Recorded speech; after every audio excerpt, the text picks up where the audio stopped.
अस्सलामु अलैकुम वरहमतुल्लाहि वबरकातुहू। नहमदुहु व नसल्लिमु अला रसूलिहिल करीम, अम्मा बाद। फ़अऊज़ु बिल्लाहि मिनश शैतानिर रजीम, बिस्मिल्लाहिर रहमानिर रहीम। व मल हयातुद दुनिया इल्ला मताउल गुरूर। सब थोड़ी आवाज बढ़ा दे, बेस बिल्कुल कम कर दे और आवाज बढ़ा दे। आइए सबसे पहले उस रसूल की बारगाह में जो जलती हुई आंखों के लिए ठंडक बनकर आया, जो बेकरार दिलों के लिए करार बनकर आया, जो बेचैन दिलों के लिए चैन बनकर आया, जिसने अपनी उंगली का इशारा किया तो डूबा हुआ सूरज पलट कर वापस आया। आइए उस रसूल की बारगाह में जिसने अपनी उंगली का इशारा किया तो चांद के टुकड़े हो गए। आइए उस रसूल की बारगाह में जो बेवाओं के लिए इज्जत बनकर आया, बेटियों के लिए जिंदगी बनकर आया और हम जैसे गरीबों के लिए सहारा बनकर आया, उस रसूल की बारगाह में हम और आप अपनी गुलामी और अपनी मोहब्बत का सबूत दे पढ़े बावाज़े बुलंद दुरूद शरीफ अल्लाहुम्मा सल्ली अला सय्यिदिना शफीना मौलाना मुहम्मदिन बारिक सल्लल्लाहु व सल्लम अलैका या रसूलल्लाह सल्लल्लाहु तआला अलैहि वसल्लम। चेहरा है कि अनवारे दो आदम का सहीफा, आंखें है कि बहरैन तक़द्दुस के नगी है, माथा है कि वहदत की तजल्ली का है वर, आरिज है कि वल फज्र की आयत के अमी है, गेसू है कि वल लैल के बिखरे हुए साए, अबरू है कि कौसैन शबे कद्र खुले है, गर्दन है कि बरफर्क जमी औजे सुरैया, लब सूरते याकूत शिवाओं में धुले है, कद है कि नबूवत के खदो खाल का मीआर, बाजू है कि तौहीद की अजमत के अलम है, और कहने को तो मलबूस बशर ओढ़ के आया, लेकिन तेरे अहकाम फलक पर भी चले है, और उंगली का इशारा था कि तकदीर की ज़रबत महताब के टुकड़े तेरे कदमों में। उंगली का इशारा था, उंगली का इशारा था कि तकदीर की ज़रबत महताब के टुकड़े तेरे कदमों में गिरे हैं, और कहने को तो तेरे सर से है दस्तारे यतीमी, कहने को तो तेरे सर से है दस्तारे यतीमी, लेकिन तू जमाने के यतीमों का सहारा, लेकिन तू जमाने के यतीमों का सहारा। किसी ने कुछ कहा तो किसी ने कुछ कहा, जब बात आई मेरे बरेली के इमाम की, पूछा गया बरेली के इमाम से आप अपने नबी की शान में क्या कहना चाहते हैं, तो बरेली के इमाम बरेली के सरजमी से पुकार उठे, सरवर कहूँ के मालिको मौला कहूँ तुझे, आगे खलील का गुले ज़ेबा कहूँ तुझे, तेरे तो वस्फ़ ऐबे तनाही से है बरी, हैरान हूँ मेरे शाह मैं क्या क्या कहूँ तुझे, और लेकिन रज़ा ने खत्म सफर इस पे कर दिया, अरे खालिक का बंदा खल्क़ का आका कहूँ तुझे, सुभान अल्लाह आका कहूँ तुझे। आप ज़हन दिमाग को हाजिर करके बड़ी मेहनतों और काविशों के साथ भाई जावेद साहब नफीस और उसके तमाम रफ़का मिलकर के इस महफिल को सजाया और बचाया है। माहे रबीउल नूर शरीफ जिसकी आज 12वीं तारीख है, हम और आप अपने नबी की विलादत का जश्न मना रहे हैं। मिलाद सजा करके बैठे हुए हैं, शायर ने लिखा है कि मंजरे बज़्मे दो आलम दिल नशी हो जाएगा, मंजरे बज़्मे दो आलम दिल नशी हो जाएगा, मेहरबा कल खुद ही रब्बुल आलमीन हो जाएगा। ऐ आज की शब आमना की गोद भर लेने तो दो, कल ये बच्चा रहमतुल लिल आलमीन हो जाएगा। ऐ आज की शब आमना की गोद भर लेने तो दो, ऐ आज की शब आमना की गोद भर लेने तो दो, कल ये बच्चा रहमतुल लिल आलमीन। रात मोहतरम, ये जो पूरी मसौली जगमगा रहा है, पूरी मसौली जो चमचम कर रहा है, हर तरफ जगमगा रहा है, किसके कदमों की बरकत है? आप कहेंगे आले नबी के कदमों की बरकत, हुजूर गुलज़ारे मिल्लत के कदमों की बरकत है। और वो मंजर जो हम लोगों ने अभी 11 शव्वाल को अपनी आंखों से देखा है, माथे की निगाहों से, जब हजरत अपने जिस्म मुबारक पर जुब्बाए मौलाए कायनात, सभी लोगों ने देखे हैं आप लोग, जब हजरत जुब्बाए मौलाए कायनात पहनते हैं, कितने लोग देखे जरा हाथ उठाकर बताएं। सब लोग देखे हैं, बस अब एक शेर सुन लेके वो चूमते हैं, कभी तो कभी पहनते हैं, जब उससे पाक है आका तभी पहनते हैं, अरे कसम से जन्नती दूल्हा से कम नहीं लगते मेरे गुलजार जब बदन पर लिबासे अली पहनते, कसम से जन्नती दूल्हा से कम नहीं लगते, कसम से जन्नती दूल्हा से कम नहीं लगते मेरे गुलजार जब बदन पे लिबासे अली पहनते गए। और गरीबों देख लो आकर अमीर का चेहरा, गरीबों देख लो आकर अमीर का चेहरा, है कैसा जुल्फे नबी के असीर का चेहरा। मुझे यकीन है आंखों में नूर उतरेगा जो देख लेगा मसौली के पीर का चेहरा। मुझे यकीन है आंखों में नूर उतरेगा, मुझे यकीन है आंखों में नूर उतरेगा जो देख लेगा मसौली के पीर का चेहरा। तमहीदी गुफ्तगू करने का वक्त नहीं है, मैं बड़ी तेजी के साथ अपने उन्वान की तरफ बढ़ रहा हूँ। जो लोग सोशल मीडिया पर एक्टिव रहते हैं, जो लोग व्हाट्सएप, फेसबुक, इंस्टाग्राम, टेलीग्राम वगैरह चलाते हैं, सभी हजरात जानते हैं कि आज 1, 2, 3 नहीं बल्कि लाखों लाख बेटियां इस्लाम छोड़ करके गैरों की तरफ जा रही है। इर्तिदाद मेरा मौजू है। जब मेरे मुस्तफा न आए थे तो बेटियों का क्या हाल था, जब मेरे नबी आए तो बेटियों को कितनी इज्जतें मिली, बस यही मेरा मौजू आज है। हजरात मोहतरम, आज हर मोहल्ले, हर मस्जिद, हर मरकज, हर मदरसे से ऐलान हो रहा है। मौलाना साहब हो, मुफ्ती साहब हो, अपने वक्त का इंजीनियर हो, हर कोई ये ऐलान कर रहा है, यार कोई तो हो जो बेटियों के बहकते हुए कदम को रोक दे, यार कोई तो हो जो इनके सीने में इश्क मुस्तफा की रोशनी पैदा कर दे, यार कोई तो जो इनके दिल में मोहब्बत रसूल पैदा कर ले। यार मुझे बता तो सही, आज जो बेटियां इस्लाम छोड़ करके जा रही है, जो बेटियां इस्लाम को छोड़ करके खैरों के साथ जा रही है, मैं तुमसे पूछना चाहता हूँ, यार बता तो सही, क्या सिर्फ इसमें उन बेटियों की गलती है या उस बाप की भी गलती है जिस बाप ने अपनी बेटी के दिल में इश्क मुस्तफा पैदा नहीं किया? उस बाप की भी गलती है जिस बाप ने अपनी बेटी के सीने में खौफे खुदा पैदा नहीं किया। वो यार आज मैं दर्द दिल तुम्हें बता रहा हूँ, जब मेरे मुस्तफा न आए थे तो बेटियों की कोई जिंदगी न थी, जब मेरे नबी न आए थे तो बेवाओं की कोई इज्जत न थी, जब मेरे मुस्तफा न आए थे तो माँ बाप का कोई वकार न था। लेकिन जब मेरे नबी आए और आने के बाद अपनी बेटी से मोहब्बत का इजहार किया तो आज दुनिया का हर बाप अपने बेटी से मोहब्बत का इजहार कर रहा है। वो यार जब मेरे मुस्तफा आए और आने के बाद अपनी बेटी को अपने दिल का टुकड़ा कहा था, अपने जिगर का टुकड़ा कहा था, तो आज दुनिया का हर बाप अपनी बेटी को अपने जिगर का टुकड़ा समझ रहा है। वो यार जब मेरे मुस्तफा न आए थे तो बेटियों की कोई जिंदगी न थी, बेटियां रो रही थी। लेकिन जब मेरे नबी आए और आने के बाद अपनी बेटी की पैदाइश पर मुस्कुरा करके दुनिया वालों को पैगाम दिया था कि ओ दुनिया वालों, बेटियां बाप के लिए सहमत नहीं बल्कि रहमत हुआ करती है। तो आज दुनिया का हर बाप अपनी बेटी को अपने सीने से लगा के पाल रहा है। वो यार जब मेरे मुस्तफा न आए थे तो बेवाओं की कोई इज्जत न थी, जब मेरे नबी आए और आने के बाद हजरत खदीजतुल कुबरा 40 साल बेवा से निकाह करके दुनिया वालों को पैगाम दिया था कि ओ दुनिया वालों, बेवा सताने के लिए नहीं बल्कि बेवा भी इज्जत की निगाह से देखी जानी चाहिए। तो आज दुनिया की हर बेवा इज्जत की निगाह से देखी जा रही है। वो यार जब मेरे मुस्तफा न आए थे तो माँ बाप का कोई वकार न था, लेकिन जब मेरे मुस्तफा आए और आने के बाद दुनिया के बेटों को माँ बाप की असमत समझाया था, तो आज दुनिया का हर बेटा अपने माँ बाप के साथ वफा कर रहा है। वो यार इससे पता चलता है अगर आज घर में माएँ मुस्कुरा रही है तो ये सदका मेरे नबी का है। अगर आज बहनें खुशियों की गीत गा रही है तो ये सदका मेरे नबी का है। अगर आज बेटियों की जिंदगी सलामत है तो ये एहसान मेरे नबी का है। अगर आज बेवाओं की इज्जत सलामत है तो ये एहसान मेरे नबी का है। वो यार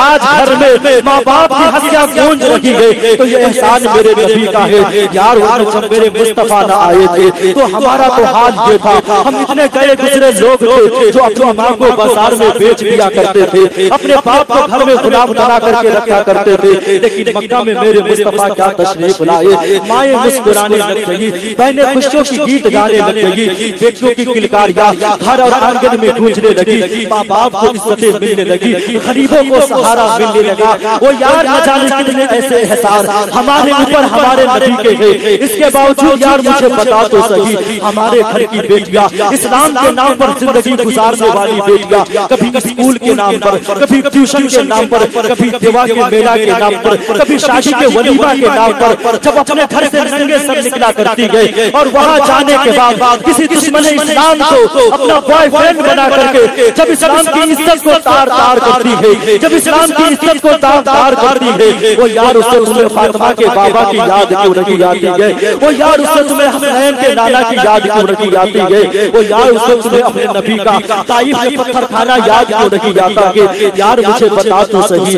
अगर कल मैदान क़यामत में तेरे नबी ने तुझसे पूछ दिया, बता मेरे दीन में कौन सी कमी रह गई थी, बता मैदान करबला में कौन सी कुर्बानी बाकी रह गई थी, जो अपनी बेटियों की नुमाइश करके इस्लाम की इज्जत को तार तार करता रहा, इस्लाम की इज्जत को तार तार करता रहा। वो यार बता तो सही, उस वक्त अपने नबी को क्या जवाब दोगे? कौन सा चेहरा लेकर के अपने नबी की बारगाह में जाओगे? वो यार अगर तेरे सीने में नबी की मोहब्बत है, अगर तेरे दिल में इमाम हुसैन की मोहब्बत है, तो धूप दे ऐसी तालीम को जो तालीम बेटियों के सर से दुपट्टा को छीन ले, ठोकर मार दे ऐसी डिग्री को, ठोकर मार दे ऐसी नौकरी को जो डिग्री और नौकरी बहनों का ईमान छीन ले, और ये कह करके जिंदगी गुजार दे कि न ताक पर, न तकवा पर, न ज़ौज़ो इत्तिक़ा पर है, अरे हमारा नाज कुछ है मोहम्मद मुस्तफा पर।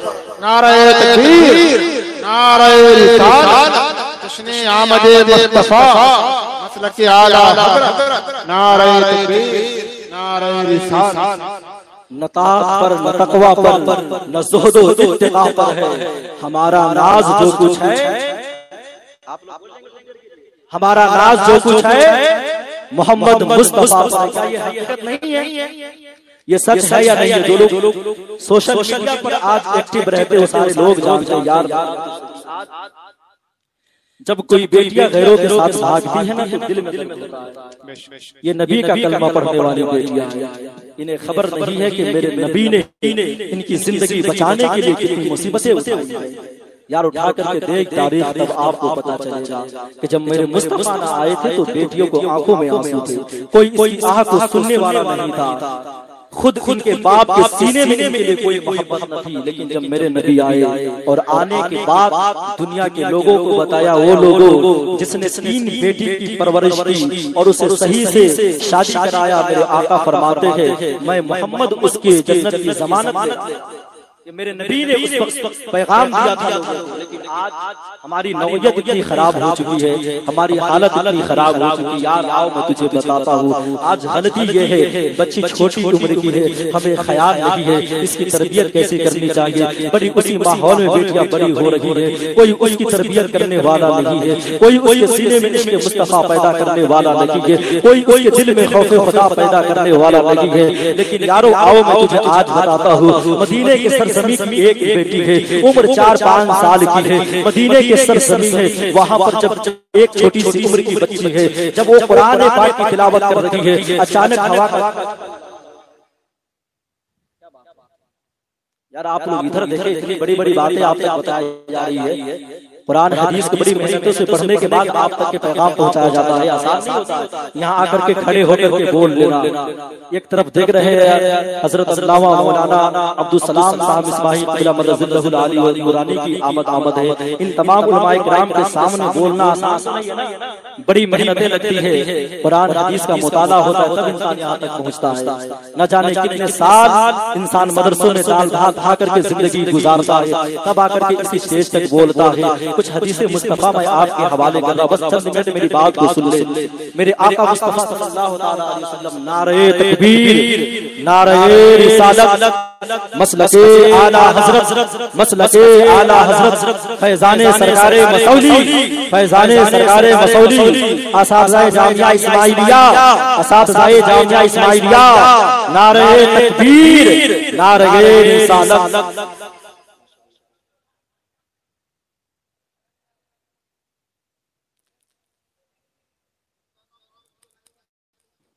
माशाअल्लाह आप लोग अपने माथे की निगाहों से देख रहे हैं, असातिज़ाए जामिया इस्माइलिया हम लोगों की निगाहों के सामने है। आप तमामी हज़रात के चेहरे की ज़ियारत करें, बस चंद मिनट मेरी बातों को आप सुन लें, फिर मैं अपनी तकरीर को मज़ीद के साथ मुकम्मल की तरफ चल रहा हूँ।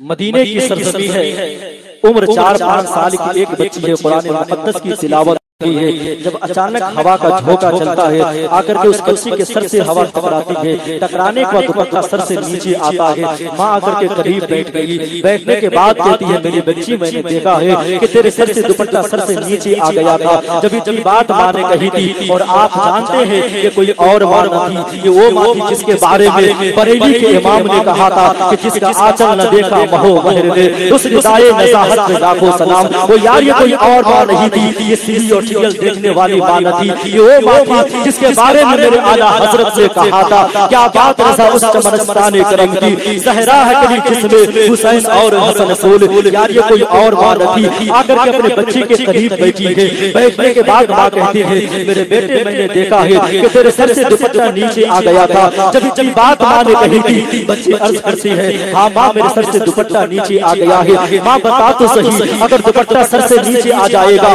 तो क्या हो जाएगा? जब बात बच्ची ने कही थी, तब माँ इरशाद फरमाती है, मेरे बेटे तू जानती नहीं है, अगर तेरे सर से दुपट्टा नीचे आ गया ना तो तेरे रब तुझसे नाराज हो जाएगा। अगर तेरे सर से दुपट्टा नीचे आ गया है तो तेरे बाबा अली तुझसे नाराज हो जाएंगे। अगर तेरे सर से दुपट्टा नीचे आ गया तो तेरे नाना जान तुझसे नाराज हो जाएंगे। जब इतनी बात माँ ने कही थी, तब बच्ची ने रो करके कहा, माँ तू सुन तो सही, आज के बाद मेरी जान तो जा सकती है, लेकिन कभी मेरे सर से दुपट्टा नीचे नहीं आ।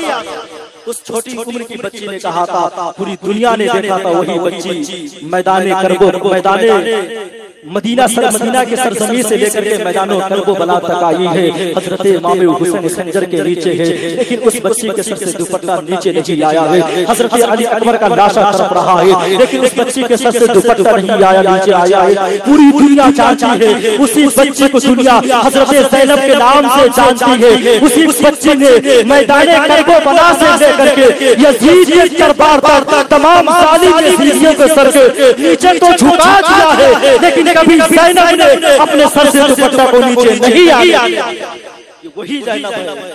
आज हम उसी इमाम हुसैन, आज हम उसी ज़ैनब के मानने वाले हैं, लेकिन आज हमारे घर की बेटियां हैं। आप देखें ना, बड़ी आसानी के साथ वलीमा के नाम पर हमारे घर की बच्चियां, हमारे घर की बेटियां बड़ी आसानी से घरों से निकल जाया करती है। आप तक एक मैं पैगाम पहुंचाऊं, आप एक चीज सोच ली, जिसकी उम्र 45, 40, 50 साल के तजावुज कर जाती है ना, तो दुनियावी लज्जत के एतबार से बहुत कम उसकी तरफ निगाहें बहती है। लेकिन जिसकी उम्र 20, 25, 30 साल के बीच में इंसान की निगाह उसकी तरफ बड़ी तेजी से बहती हुई नजर आती है।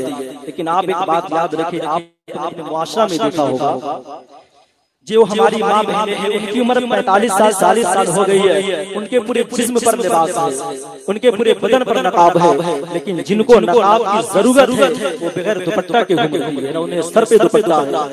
यार मैं आप लोगों से एक बात बताऊं, उम्र अगर 15, 20 साल, 25 साल, 30 साल की है, तो अगर आप देख ले तो लज्जत के एतबार से इंसान की निगाह उसकी तरफ जल्दी बढ़ती है। लेकिन अगर जिसकी उम्र 50 साल हो गई, 60 साल, 75 साल के करीब चली गई, उसकी तरफ इंसान की निगाह बहुत कम जल्दी जाती नहीं है, बड़ी कम जाया करती है। लेकिन हम अपने मुआशरे में देखते हैं कि वलीमा के नाम पर जब घर से हमारे माँ बहनें निकला करती है, तो जिसके सर पर दुपट्टा होना चाहिए, जिसके जिस्म पर लिबास होना चाहिए, जिसके जिस्म पर नकाब होना चाहिए, उनके सरों पर दुपट्टा नहीं होता है, उसके जिस्म पे नकाब नहीं होता है। माँ 50 साल की है, पूरे बुर्का के अंदर है, लेकिन बेटी 15 साल की है, सर पे दुपट्टा नहीं है। बेटी 25 साल की है, सर पे दुपट्टा नहीं है। मेरी बहन तू कनीज़ फातिमा ज़हरा है, तेरी खूबसूरती दुनिया की किसी ब्यूटी पार्लर वाले के पास नहीं है। वो यार तेरी खूबसूरती दुनिया की किसी क्रीम पाउडर और लोशन में नहीं है। अल्लाह की इज्जत की कसम खा के कहता हूँ,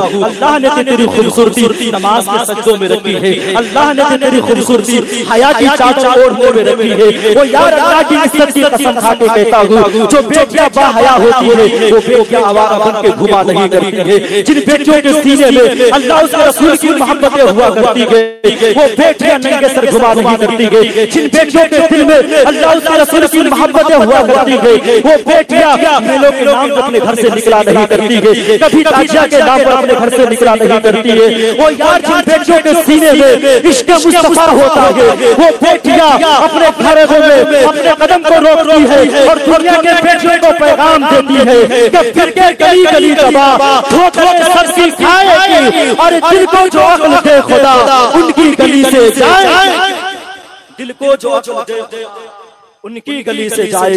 खुदा की जिन बेटियों के सीने में इश्क मुस्तफा होता है वो बेटी आवारा बन के घुमा नहीं रही है, वो बेटियां दूसरे के लिए आइडियल और मॉडल।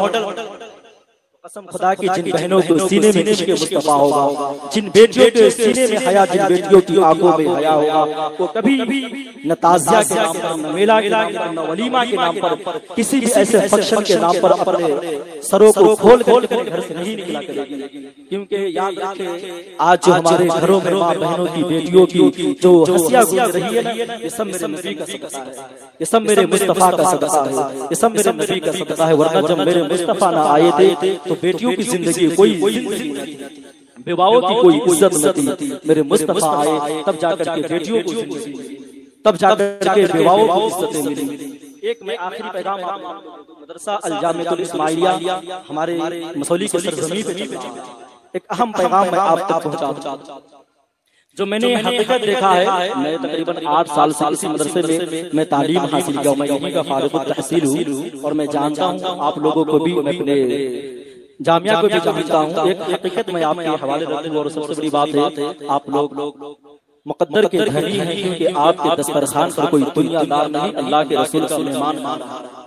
आप लोग मुकद्दर के धनी हैं, लेकिन यार तकलीफ उस वक्त होती है जब कुछ लोग सुबह सुबह फजर की नमाज के बाद बच्चों को कुरान खाने के लिए बुला लेते हैं और सिर्फ एक बिस्किट की पैकेट और एक दालमोट खोल के सामने रख करके बच्चों को बड़ी आसानी से वापस भेज देते हैं। यार शर्म आनी चाहिए। अगर हमारे घर में हमारा दामाद आ जाए, कोई हमारा मेहमान आ जाए तो ऐसी ऐसी क्वालिटी आ जाती है खाने की, इतनी डिशें बन जाती है कि पता नहीं यार। लेकिन यार तुम मेहमान रसूल को जब बुलाते हो तो बड़ी आसानी से चाय पिला करके बड़ी आसानी से भेज देते हो। यार तुम नहीं जानते हो इनके दर्द को। आओ मैं तुझे बताता हूँ, आपने भी अपने घरों में अपने मुआशरे में देखा होगा। 2 बच्चों की मैं जिंदगी आपके हवाले, एक बच्चा स्कूल का पढ़ने वाला है और एक बच्चा मदरसा का पढ़ने वाला है। लेकिन आपने देखा होगा जो बच्चे स्कूल के पढ़ने वाले हैं ना, उसके कपड़े भी माँ धुल रही है, उसकी टिफिन भी माँ तैयार करके दे रही है, यहाँ तक कि खाना भी माँ अपने हाथों से उस बच्चे को खिला रही है। यार बच्चा स्कूल का पढ़ने वाला है, उम्र 10 साल 15 साल की है, उसके कपड़े भी माँ धुल रही है, उसकी टिफिन भी माँ तैयार करके दे रही है, यहाँ तक कि माँ खुद अपने हाथों से उस बच्चे को खाना खिला रही है। लेकिन यार कभी जाकर के देख किसी मदरसे में जो बच्चा सही से अपने मुंह को नहीं धुल सकता है, वो बच्चा मदरसे में आने के बाद अपने कपड़े खुद धुल लगे हैं। वो यार जो सही से अपने मुंह में खाने के लुकमे को नहीं डाल सकता है, वो बच्चा मदरसे में आने के बाद अपनी प्लेट खुद धुल के खाना खा रहा है।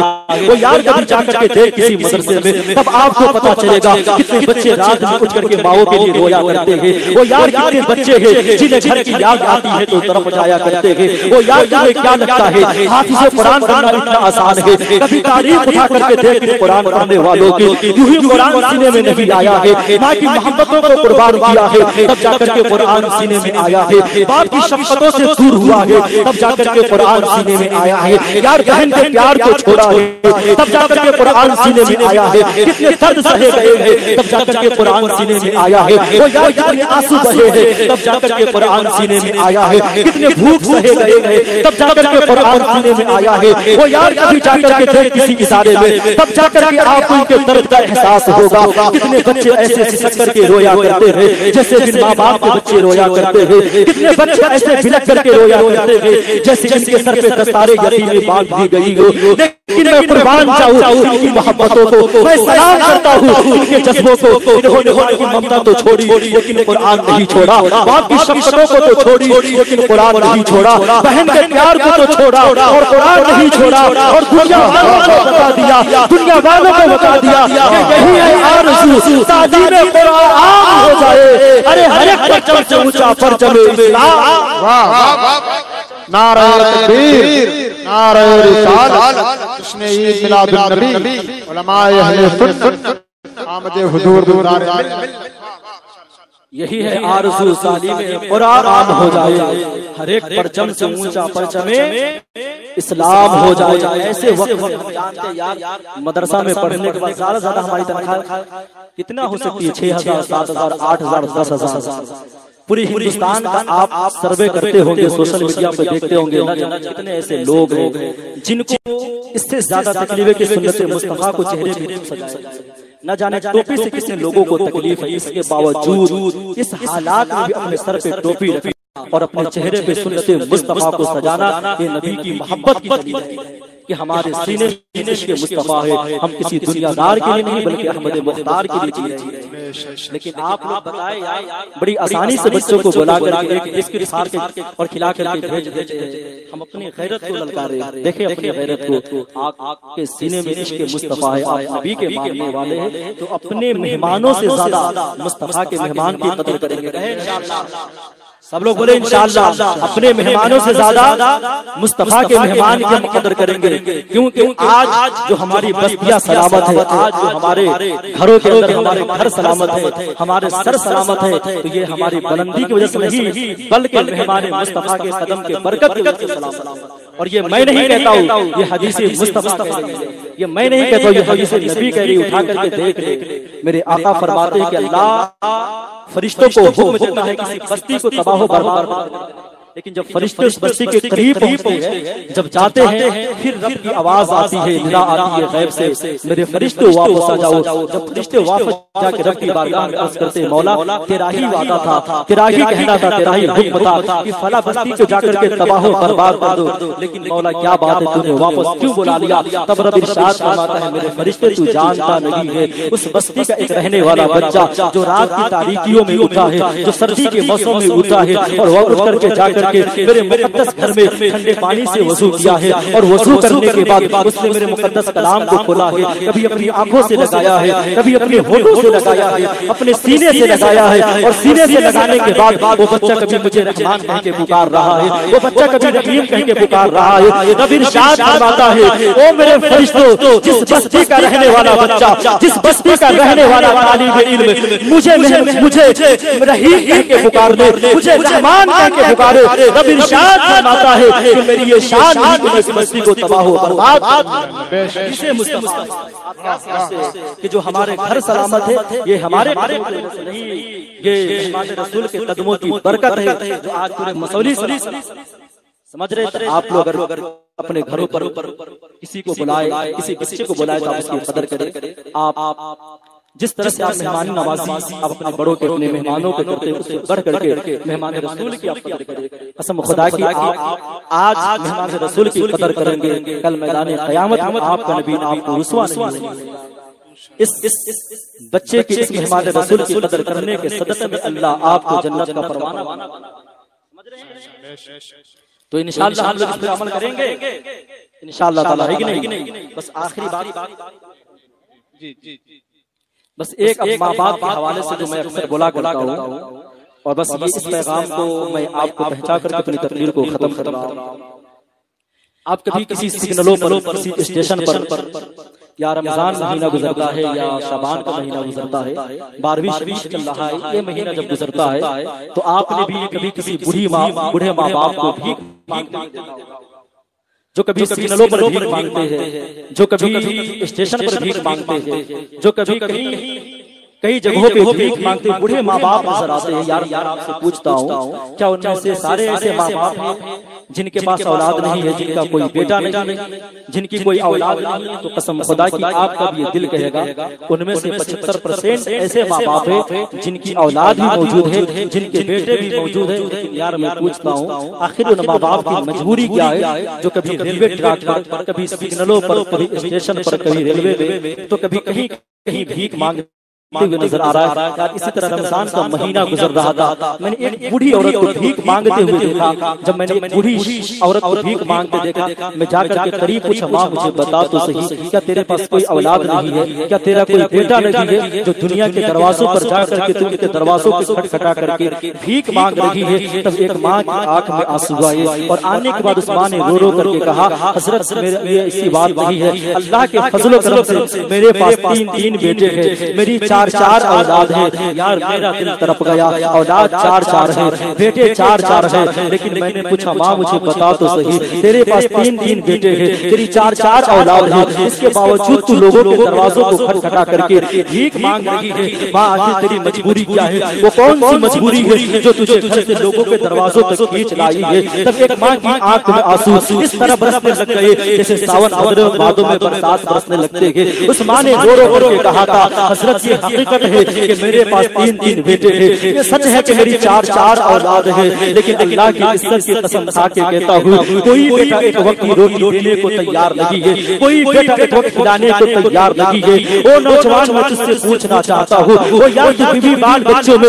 इतना खो गया है कि तुझे बूढ़े माँ बाप याद नहीं आते हैं? वो यार मुझे बता तो सही, तू बीवी बाल बच्चों में इतना खो गया है, इनकी कुर्बानियां तुझे याद नहीं है? यार मैं मानता हूँ कि तेरी बीवी तेरी जिंदगी की शरीक हयात है, तेरी हम सफर है, तेरी दर्द की साथी है, आहों में तेरा साथ देने वाली है, रातों में तेरे साथ जागने वाली है, लेकिन कसम खुदा की वो है जो तुम्हें देख देख करके जगा करते हैं। लेकिन माँ वो है जिस दिन से तू परदेश गया है, माँ चैन से खाना पीना छोड़ दी है, माँ चैन से सोना छोड़ दी है, बिस्तर पे लेटी रहती है, करवटें बदलती रहती है, रह रह के यही ख्याल आता है ना जाने मेरे बेटे की शाम कैसी गुजरी होगी, रह रह के यही ख्याल आता है ना जाने मेरे बेटे की सुबह कैसी गुजरी होगी। वो यार कभी पूछ अपने पड़ोसी से तो तेरे पड़ोसी तुझे बताएंगे जब तू माँ के शिकम में था, माँ बड़ा आहिस्ता से चला करती थी। लोग पूछते हैं माँ बता तो सही क्या तकलीफ है, कोई परेशानी है, कोई मुसीबत है? तब एक माँ का जवाब होता है, वो यार तुझे मालूम नहीं है, मेरे शिकम में मेरा लाल पल रहा है, मेरे बेटे में मेरे पेट में मेरा बेटा पल रहा है। अगर मैं तेजी से चलूंगी तो हो सकता है तेज चलने की वजह से मेरे बेटे को कोई तकलीफ पहुंचे। वो यार कभी पूछ अपने पड़ोसी से तो तेरे पड़ोसी तुझे बताएंगे जब तू माँ के शिकम में था,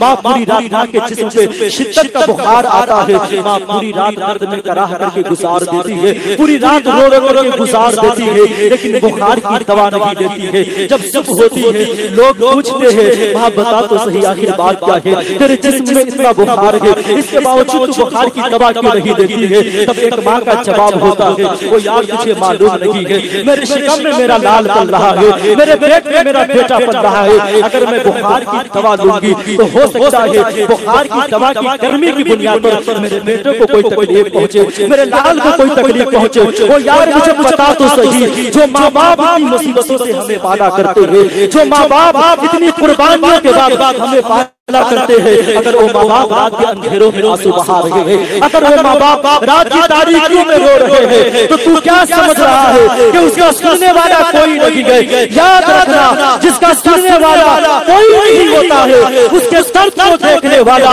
मोहम्मद रसूलुल्लाह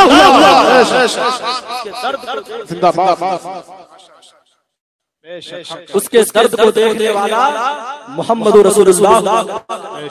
आज बेटा उम्रे की टिकट कटा रहा है, माँ घर में रो रही है, आज बेटा हज करने को जा रहा है, माएँ रो रही है, आज बेटा पीर का चक्कर लगा रहा है, माँ घर में रो रही है। वो यार कसम खुदा की खा के कहता हूँ, अगर तेरे घर में माँ रो रही है और तू हज को जा रहा है, ऐसे हज को अल्लाह तेरे मुंह पे मार देगा। अगर तेरे घर में तेरा बाप चंद रुपये के लिए तड़प रहा है, चंद रुपये के लिए रो रहा है, कसम खुदा की खा के कहता हूँ तू उम्रा करने को जा रहा है, अल्लाह ऐसे उम्रे को तेरे मुंह पे मार देगा, क्योंकि अल्लाह को ऐसे उम्रे की जरूरत नहीं है जो उम्रा माँ बाप को सता करके किया जाए, अल्लाह को ऐसे हज की जरूरत नहीं है जो हज बाप को रुला करके किया जाए। ये यार ये मैं नहीं कहता हूँ, ये मेरे आका की हदीस कहती है, मेरे नबी की हदीस कहती है। वो यार अपने दिल के कानों को करीब करो, मेरे नबी करीम सल्लल्लाहु ताला अलैहि वसल्लम है मस्जिद नबवी की दीवार से टेक लगा करके बैठे हैं, अचानक मेरे नबी की आंख में आंसू आए हैं। जब सहाबा इकराम ने हुजूर की आंख में आंसू देखे, सहाबा इकराम भी तरफ जाते हैं, अल्लाहु अकबर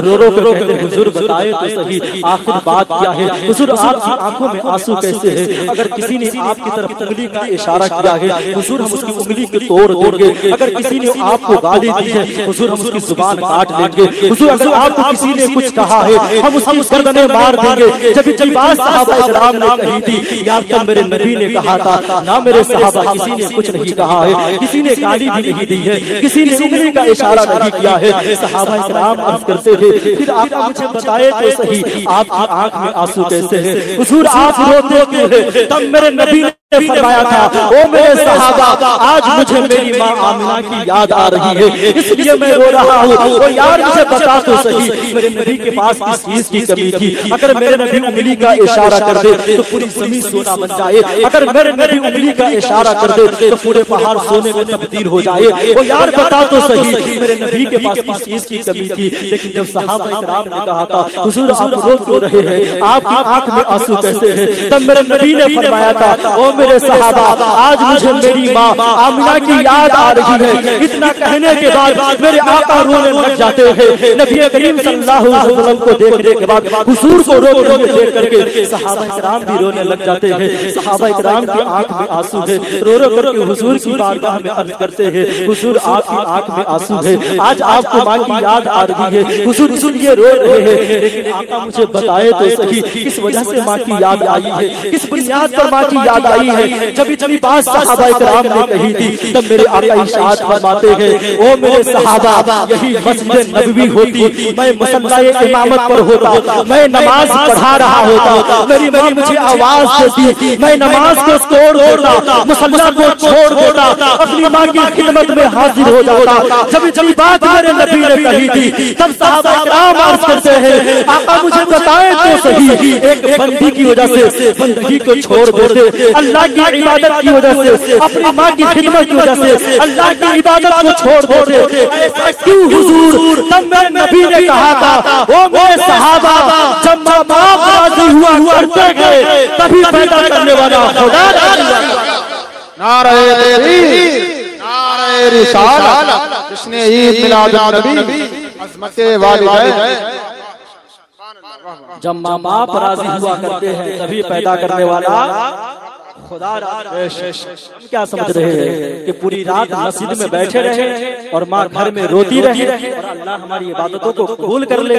कभी ऐसा नहीं हो सकता है। अगर आप सिर्फ ईशा की नमाज पढ़ करके आके माँ की खिदमत में हाजिर हो जाए, कसम खुदा की खा के कहता हूँ, अल्लाह आपकी ईशा की नमाज को भी कबूल करेगा और अपनी माँ की खिदमत करने को भी अल्लाह कबूल फरमाएगा। और अल्लाह उसके सदक़े में आपको आपकी जिंदगी भी बेहतर बना देगा और आपकी आखिरत भी सवार देगा। इसलिए अपने सीने में हुजूर की मोहब्बत को पैदा करें और अपने दिल में अपने माँ बाप की मोहब्बत को पैदा करें। आप इतना याद रखें, चाहे किसी चौखट पे चले जाए, अगर आपके माँ बाप आपसे राजी नहीं है तो आपका रब भी आपसे राजी नहीं हो सकता है। अगर आपके वालिदैन आपसे राजी नहीं है तो आपका नबी भी आपसे राजी नहीं हो सकता है। जितने लोग यहाँ बैठे, बस मेरा यही पैगाम है, हम नबी की विलादत मनाने वाले हैं, हमारे सीने में हुजूर की मोहब्बत है, हमारे दिल में खुदा का खौफ है। हम दुनिया से जाए तो अपने माँ बाप को राजी करके जाए, ताकि हमें अल्लाह की भी रजा हासिल हो और अपने नबी की भी रजा हासिल हो। अल्लाह रब्बुल इज्जत की बारगाह में दुआ है, हक बयां किया है, इस पर सबसे पहले हमें अमल करने की तौफीक अता फरमा। उनके बाद जितने हमारे भाई यहाँ बैठे हैं, मौला सभी हजरात को इस पर अमल करने की तौफीक अता फरमा। जो पैगाम आप लोगों तक पहुँचाया गया है, बिलखुसूस हमारे मदरसों के हवाले से, आप हजरात इस पर अमल करें।